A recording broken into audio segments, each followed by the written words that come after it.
আসসালামু আলাইকুম গাইস, কেমন আছেন সবাই? আশা করি ভালো আছেন, আমিও ভালো আছি। শেখ হাসিনার বিচার করবি, 560টা মসজিদ করবি বাংলাদেশে, যমুনা সেতু, পদ্মা সেতু, 600 ওভার ব্রিজ বাংলাদেশে ঢাকা শহরে উদ্বোধন করে একসাথে দেখাবি, পরে শেখ হাসিনার বিচার করবি।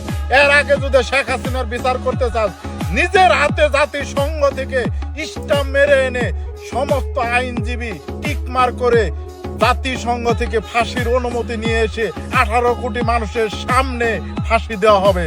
শেখ হাসিনা স্বৈরাচার, তিনি 560টা মসজিদ করছে, তুইও 560টা মসজিদ করে যমুনা সেতু, পদ্মা সেতু বানিয়ে বাংলাদেশের শত শত ওভার ব্রিজ বানিয়ে দেখিয়ে বাংলাদেশের জনগণকে পরে শেখ হাসিনাকে ফাঁসির দণ্ডে দোলাবি।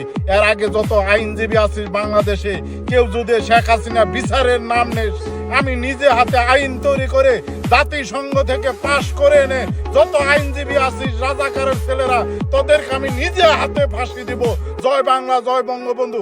ইতিহাসের পাতায় লেখে যাব, বাংলাদেশের একজন সৈনিক ছিল, তার নাম হচ্ছে বঙ্গবীর, বঙ্গবীরের সৈনিক